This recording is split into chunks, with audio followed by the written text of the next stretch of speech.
Jésus est en vie. Le livre de la Genèse chapitre 50. Joseph se jeta sur le visage de son père, pleura sur lui, et le baisa.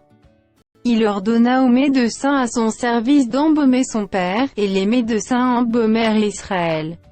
40 jours s'écoulèrent ainsi, et furent employés à l'embaumer. Et les Égyptiens le pleurèrent 70 jours. Quand les jours du deuil furent passés, Joseph s'adressa aux gens de la maison de Pharaon, et leur dit, « Si j'ai trouvé grâce à vos yeux, rapportez, je vous prie, à Pharaon ce que je vous dis. Mon père m'a fait jurer, en disant, voici, je vais mourir. Tu m'enterreras dans le sépulcre que je me suis acheté au pays de Canaan. Je voudrais donc y monter, pour enterrer mon père, et je reviendrai. » Pharaon répondit, « Monte, et enterre ton père, comme il te l'a fait jurer. » Joseph monta pour enterrer son père. Avec lui montèrent tous les serviteurs de Pharaon, anciens de sa maison, tous les anciens du pays d'Égypte. Toute la maison de Joseph, ses frères, et la maison de son père, on ne laissa dans le pays de Goshen que les enfants, les brebis et les bœufs. Il y avait encore avec Joseph des chars et des cavaliers, en sorte que le cortège était très nombreux. Arrivés à l'ère d'Atad, qui est au-delà du Jourdain, ils firent entendre de grandes et profondes lamentations, et Joseph fit en l'honneur de son père un deuil de 7 jours. Les habitants du pays, les Cananéens, furent témoins de ce deuil dans l'ère d'Atad, et ils dirent, voilà un grand deuil parmi les Égyptiens. C'est pourquoi l'on a donné le nom d'Abel-Misraïm à cette ère qui est au-delà du Jourdain. C'est ainsi que les fils de Jacob exécutèrent les ordres de leur père. Ils le transportèrent au pays de Canaan, et l'enterrèrent dans la caverne du champ de Macpéla, qu'Abraham avait acheté d'Éphron, le Héthien, comme propriété sépulcrale, et qui est vis-à-vis de Mamré.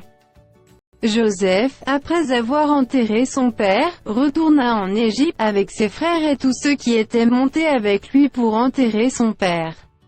Quand les frères de Joseph virent que leur père était mort, ils dirent, « Si Joseph nous prenait en haine, et nous rendait tout le mal que nous lui avons fait. » Et ils firent dire à Joseph, « Ton père a donné cet ordre avant de mourir. » Vous parlerez ainsi à Joseph, ô pardonne le crime de tes frères et leurs péchés, car ils t'ont fait du mal. Pardonne maintenant le péché des serviteurs du Dieu de ton père. Joseph pleura, en entendant ces paroles. Ses frères vinrent eux-mêmes se prosterner devant lui, et ils dirent, nous sommes tes serviteurs.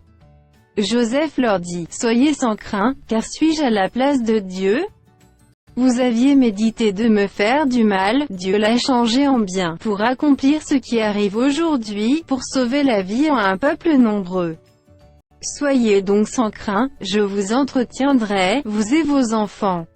Et il les consola, en parlant à leur cœur. Joseph demeura en Égypte, lui et la maison de son père. Il vécut 110 ans. Joseph vit les fils d'Éphraïm jusqu'à la 3e génération, et les fils de Makir, fils de Manassé, naquirent sur ses genoux. Joseph dit à ses frères, je vais mourir. Mais Dieu vous visitera, et il vous fera remonter de ce pays-ci dans le pays qu'il a juré de donner à Abraham, à Isaac et à Jacob. Joseph fit jurer les fils d'Israël, en disant, Dieu vous visitera, et vous ferez remonter mes eaux loin d'ici. Joseph mourut, âgé de 110 ans. On l'embauma, et on le mit dans un cercueil en Égypte.